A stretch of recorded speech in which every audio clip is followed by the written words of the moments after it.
आज की जो न्यूज़ है वो आपको बता दें कि बांग्लादेश में कट्टरपंथियों के द्वारा हिंदू मंदिर पे हमला किया गया है, लेकिन पुलिस को अभी एक भी हमलावर पकड़े नहीं गए हैं। पुलिस बांग्लादेश की ऐसी हो गई है जैसे एक कठपुतली।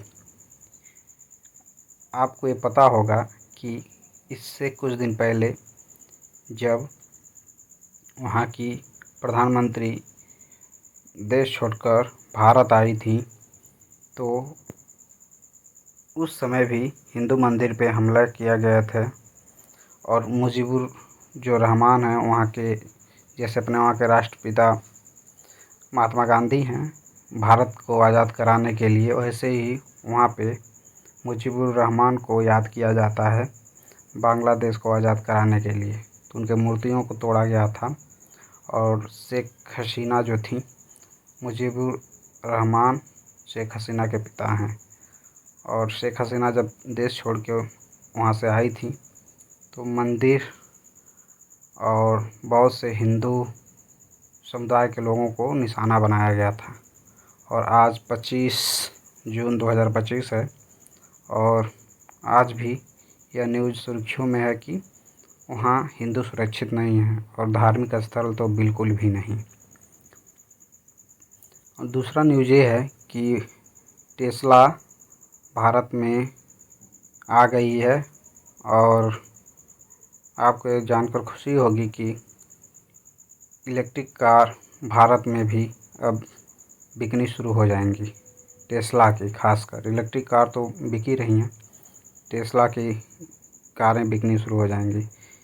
टेस्ला फैक्ट्री नहीं लगा रहा है, बल्कि यह एक शोरूम खोलेगा मुंबई में, जो होगी बांद्रा कुर्ला कम्प्लेक्स में, और यहीं से ये अपना जो कार बेचने का शोरूम है यहीं पे खोलेगा।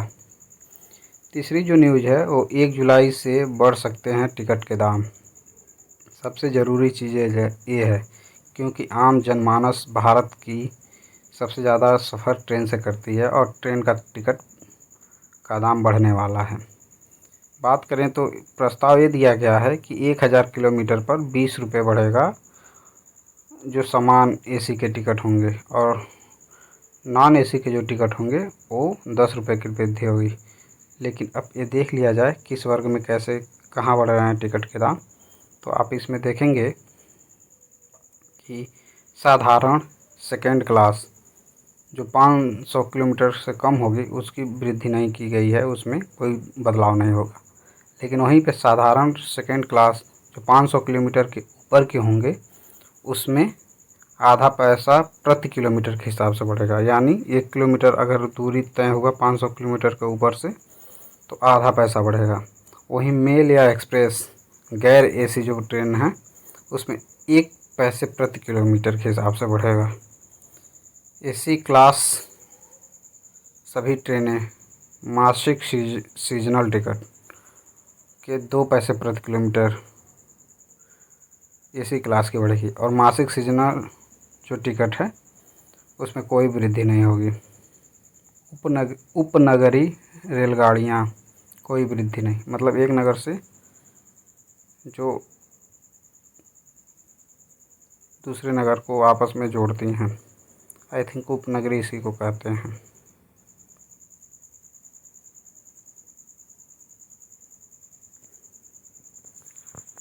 अब देखें दूसरी खबर की, तो बिहार से खबर आ रही है, देखने को ये मिल रही है कि 67वीं बीपीएससी लीक कांड के आरोपी डीएसपी रंजीत रजक फिर निलंबित किए गए। जो 67वीं बीपीएससी का एग्ज़ाम हुआ था दोस्तों, उसमें यह पेपर धांधली के आरोप में पहले तो निलंबित किए जा चुके थे, लेकिन दोबारा फिर निलंबित किए गए हैं। बीपीएससी में या कहीं भी भारत में हर एक एग्ज़ाम में बड़ी उच्च पैमाने पर धोखाधड़ी हो रही है। बस बिहार इसमें पीछे नहीं है, उत्तर प्रदेश भी इसमें आगे है दोस्तों। एक देखा जाए दोस्तों, रांची यूनिवर्सिटी का मामला, 633 सीटों पर होना था नामांकन, 429 सीटें रह गईं खाली। ये तो रांची का यूनिवर्सिटी की थी। लेकिन पीएचडी एंट्रेंस में बड़ी गड़बड़ी। एक ही आंसर की से जांची गई 4 सीरीज की कॉपियां। 2600 अभ्यर्थी में सिर्फ 204 अभ्यर्थी पास हुए। ये पीएचडी एंट्रेंस एग्ज़ाम का मामला है रांची से।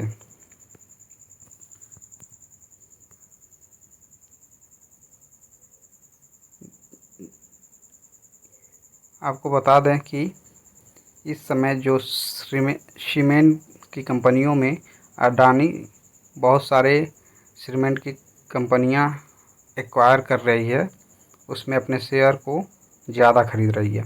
अभी कुछ दिन पहले न्यूज़ में आया था कि अल्ट्राटेक को ख़रीदा है, यानी कि उसमें 51% से ज़्यादा हिस्सेदारी अडानी का हो गया है। और आज का न्यूज़ है कि जेपी एसोसिएट को ख़रीदने के लिए अडानी वेदांता ने लगाई बोली, पर पतंजलि पीछे हटी। पतंजलि बोली पहले लगाई चुकी थी, लेकिन अब वो पीछे हट चुकी है। अडानी और वेदांता में बात चल रही है, लेकिन दोस्तों मुझे क्लियर है कि इसको भी अडानी ही खरीदेगा। अडानी लगभग 15 कंपनी के ऊपर सीमेंट के जो शेयर हैं उसको ख़रीद चुकी है, और आने वाले टाइम पे बस 2 लोगों का नाम होगा, एक एसीसी वालों का। नहीं, एसीसी भी अडानी खरीद चुका है, और जेपी भी खरीद रहा है, अंबुजा भी है। ऐसे 15 से 20 कंपनियां अडानी अपने नाम कर चुकी है। अब एक स्कूल की खबर है दोस्तों, जिसे आप सुन के बहुत अचंभित होंगे कि सरकारी स्कूल था पुणे में जो बंद होने के कगार पे था, लेकिन 2021 में एक ऐसे टीचर आए जिसकी कायाकल्प पलट दिए। पूरी खबर विस्तार से पढ़ते हैं। पुणे के जालिंदर नगर गांव में जिला परिषद स्कूल 2021 में बंद होने के कगार पर था। उसी साल शिक्षक दत्तात्रेय वारे का तबादला हुआ। अब यह स्कूल सीमित संसाधनों में उत्कृष्ट शिक्षा का उदाहरण बन चुका है। इसरो और आईआईटी की मदद से तकनीकी शिक्षा दी जा रही है। हाल ही में अंतर्राष्ट्रीय शिक्षा मंच की ओर से स्कूल को बेस्ट स्कूल के लिए शॉर्टलिस्ट किया गया है। वारे कहते हैं कि केवल सरकार पर निर्भर नहीं रहना चाहिए। सही बात है दोस्तों, अगर शिक्षक पहल उठा लें अच्छा काम करने के लिए, तो किसी भी विद्यालय या किसी भी समुदाय का कायाकल्प चेंज हो सकता है।